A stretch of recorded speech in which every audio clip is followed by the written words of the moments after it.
জয় মা।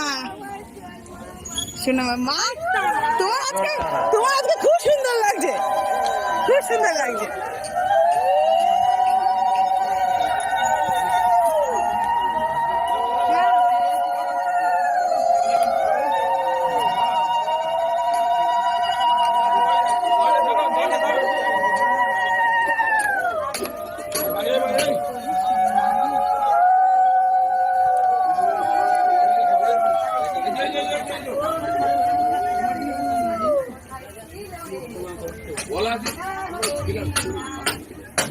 জয় কৃষ্ণকালী মায়ের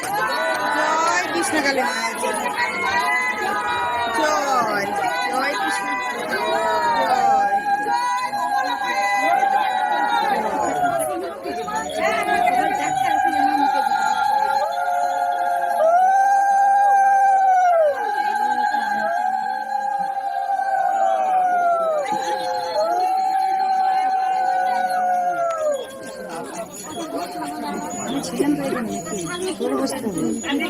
আশ্চর্য ব্যাপার তো, আমাকে একটু বসতে দিন।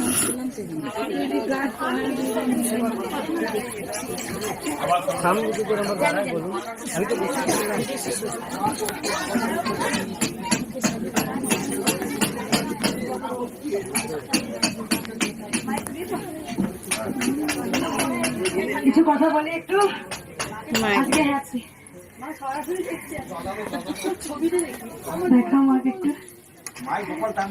মাকে আজকে খুব সুন্দর লাগছে, সাজানোটা খুব সুন্দর হচ্ছে। আজকে সলমা সাজিয়ে দিয়েছে, সলমা কানের পিঠে দিয়েছে। সলমা শাড়ি, আমি আমার মতো শাড়ি পরেছি, ভালো লাগে নেই। সলমা বলেছে এই শাড়িটা পরো মা, তাই করেছি। সব সলমা সাজিয়ে দিয়েছে আজকে। যাই হোক, হাসতে ভালোবাসি। আমি বললাম না মা, ওখানে কেমন মরা মরা লাগবে বলেছিলাম। আজকে ঢুকবো কেমন, আমার মা একটা কেমন একটা হচ্ছিল তো বাড়িতে, তাই না বলো? হ্যাঁ আমি জানি। মন্দিরে এলি বাচ্চাই তো ছোট্ট লাগার পায় না, বাচ্চা ভেবো না। যা দাঁড়ানো জ্বালাই না মহাদেবকে, বাচ্চা ভেবো না। যা দাঁড়ানো জ্বালাই না মহাদেবকে। 1,000 টাকা দিলে বিয়ে করছিল না, সেই 1,000 টাকা আমি সুদে উঠে তুলে নিই। খেতে বসে আমি ভাড়া হজম করতে দিই না। সত্যি গো মা, আমার বান্ধবীরা বলছে এমন না তুই লগ্ন বসে হবো হবো, আমার কপালে যা লেখা আছে তার সঙ্গে বিয়ে হবে। 1,000 টাকা যদি বিয়ে হচ্ছে না গো, 19,000 টাকা দেওয়া হয়েছে, বলি হয়ে গেছে দিয়ে শেষ গেলে মামা মাসি, আমার মা আছে এখনো প্রমাণ।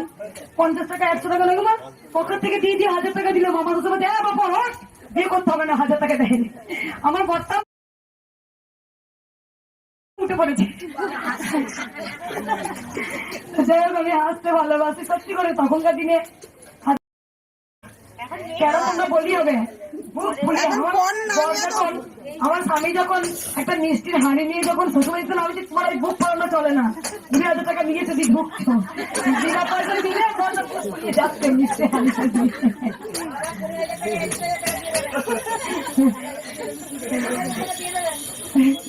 তখনকার দিনে 20,000 টাকা মানে সবারই গহনা। 4,000 টাকা 5,000 টাকা ভরি, 5 4 20, 4 5 ভরি গহনা, আবার দান। যাই হোক, ব্যাপার সারা দিব। আমি এত মানে জ্বালাই, মাকে জ্বালিয়েছি। বিশেষ করে কি চঞ্চল আমি ছিলাম, প্রচন্ড চঞ্চল। এখন আমি খুব চঞ্চল। তাই মাকে বলছে, ও মা, ওর জামাই মাকে বলছে যে আপনি তো 16 বছর লালন পালন করেছেন, আমি 22 বছর দেখে নিলাম। মাকে বলছে সত্যি। আমি বলে এই করবো, এই করি না, এই বলবো, এই করি না।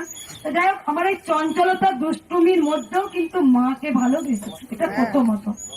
দ্বিতীয়ত কথা কি, এই যে তোমরা সব নিয়ম কানুন মানো তো, যে মা এটা একটু হয়ে যাবে, মা এটা একটু হয়ে যাবে, এরকম করে পুজো করতে হবে, অমনি করে নিয়ম পুজো করতে হবে না। কোন মন্ত্রে কি মা সন্তুষ্ট? কোন মন্ত্রে মা সন্তুষ্ট তোমরা জানো? জয় কৃষ্ণকালী মায়ের জয়। মন যার, মনটাই যার, সেটাই তো আসল মন্ত্র। আর মা এই যে মন দিয়ে পুজো করা, 5 দিন পুজো করছি, পুজো করতে করতে পঞ্চবজে ধরানো হয়নি। আমি প্রথমে ধূপ দেখাই মাকে, তারপরে তোমার কপুরদানি, তারপরে পঞ্চবদী, তারপরে তোমার চামর, তারপরে তোমার মাকে ময়ূরের পাখা। আমার নিজের মন থেকে আমার মনে মনে হয় আমি এটা দিলে মা সন্তুষ্ট। আর একটা হচ্ছে কি তোমার ওই লাস্টে যেটা দিই আমি নামাউলি দিয়ে মাকে বরণ করি রাধে রাধে, যেহেতু কৃষ্ণ তিনি তো খালি। তো দেওয়ার পর সঙ্গে সঙ্গে না কালকে আমার পঞ্চবদী দেওয়া হয়নি বলে মাকে বলছি, ও মা তুই এইটা দিয়ে পুজো করে নে। সমস্ত দিয়ে মাকে আরতি করছি। এই যে মা মা একটা সন্তান যখন তোমার ভাতের তলায় পা দিয়ে দেয়, মা কি মারে? আরে পায়ে লেগে উঠে গেল। একটা বাচ্চা যখন মায়ের কোলে হুসু করে দেয়, পটি করে দেয়, আমরা বড় হই, তখন কি মা রেগে যায়? মায়ের কাছে আপন 10 মাস 10 দিন যখন গর্ভ ধরে, যখন তার সন্তান প্রসব যন্ত্রণা ভোগ করে যখন সন্তান কোলে পায়, সব ভুলে যায় একটা মা। তাই যে মা যে জগৎ জননী, মা যে ব্রহ্মময়ী, মা যে কৃপাময়ী, মা যে দয়াময়ী, মা তোমার এক থালা মন্ডা মিঠাই, সোনা দানা দামি শাড়ি না, মা আসল খোঁজের ভক্তি। এই যে মা আমাদের নিয়ে তো একটা পাচ্ছি না, তাই যখন আমি প্রথম মাকে পুজো করতাম, মাকে বলতাম, মা আমি তো মন্ত্র জানি না, মা তুমি যে আমার ঘরে এলে ছোট্ট বাচ্চার উপরে কৃষ্ণকালী নাম নিলে, তা আমি তো মন্ত্র জানি না, মা কোন মন্ত্র দিয়ে তোমায় পুজিব, কোন মন্ত্র দিয়ে তোমায় আমি মাগো পুজিব, মাঝে আমায় বলে দিল তোর হাতে যা দিবি তাতে আমি সন্তুষ্ট হয়ে যাব। তার মানে মা ভক্তি নেয়, মা ভক্তি নেয়। মায়ের এটাই তো লীলা, মন যার সেটাই তো আসল মন্ত্র।